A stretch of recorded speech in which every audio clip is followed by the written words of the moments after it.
আজকে সকাল থেকে দুপুর পর্যন্ত অনেক সুন্দর রোদ ছিল, মিষ্টি রোদগুলো। ঠিক তখনই আমি অফিস থেকে বের হয়ে এসেছি এবং সাথেই দেখতে পেলাম ইমরানকে জিজ্ঞেস করলাম, কেমন আছো? সে বলল, আপনি কেমন আছেন? নিশ্চয়ই ভালো আছেন। তবে আমি একটি সিদ্ধান্ত নিয়েছি। সিদ্ধান্ত হচ্ছে আমি আর জব করব না। আমি শুনেই থমকে গেলাম। কেন জব করবে না? আমার একজন ভালো ম্যানেজার। নিশ্চয়ই ভালো ম্যানেজারকে কখনোই কেউ হারাতে চায় না, এটা আমিও চাই না। ইমরানের কথা শুনে হতভম্ব হয়ে জিজ্ঞেস করলাম, তাহলে তুমি কি করার পরিকল্পনা নিয়েছো? সে বলল, নিশ্চয়ই আমি ছোট একটি দোকানের বিজনেস করছি, যা আমার বাবা পরিচালনা করছে। উনি বেশ অনেক বৃদ্ধ হয়ে যাওয়ার কারণে উনি এটাকে পরিচালনা করতে ব্যর্থ হচ্ছেন। কিন্তু দোকানটা ছোট হলেও সেখানে ব্যবসা কিন্তু বেশ জমজমাট। সেজন্যই চিন্তাভাবনা করলাম নিজের পরিবারের সাথে থেকে একটি সংসার জীবন অতিবাহিত করব এবং দোকান বিজনেসগুলো দেখে শুনে নিজের লাইফটাকে সুন্দর করে চেষ্টায় চালিয়ে যাব। তারপরেও তার মনটা কিন্তু খুব একটা বেশি ভালো নেই, কারণ সে সুন্দর একটি জব ছেড়ে দিচ্ছে। জবটা কিন্তু আসলেই সুন্দর।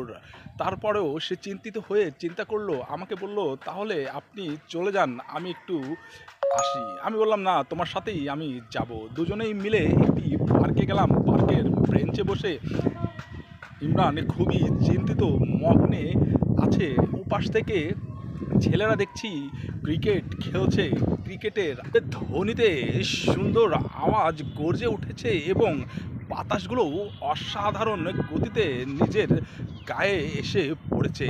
আনন্দঘন পরিবেশও সৃষ্টি হয়েছে। যে বলটি মেরেছিল নিশ্চয়ই ইমরানের পায়ের কাছে এসে যখন পড়ল, ইমরান তখন বলটি তুলে হাতে নিয়ে যখনই মারার জন্য প্রস্তুত, ঠিক তখনই ফিল্ডিং যে ছেলেটি করছে ঠিক তার পায়ের কাছে এসেই বলল, ভাইয়া, তোমাকে আজকে খুবই চিন্তিত।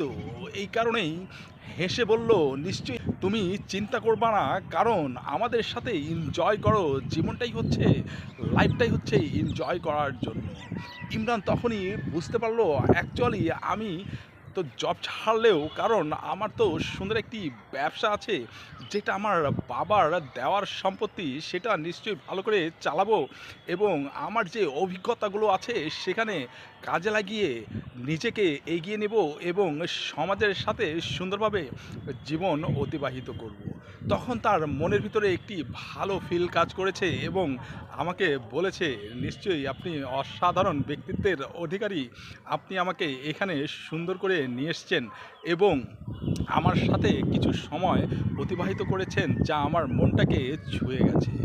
এই জন্যই বলছি, teamwork is very important of part নিজের লাইফটাকে চালানোর ক্ষেত্রে এবং সমস্ত মানুষদের সাথে মিলেমিশে কার্যক্রম পরিচালনার ক্ষেত্রে। সেটা ব্যবসা হোক, চাকরি হোক, অথবা সমাজের অন্যান্য যে জিনিসগুলোই হোক না কেন, সবার সাথেই মিলেমিশে একত্রিত হয়ে কাজ করলে সেটা কিন্তু মনটা ভালোই থাকে। এই জন্য সবাইকে একত্রিত হয়ে কার্যক্রম পরিচালনা করার জন্য আহ্বান। Thank you.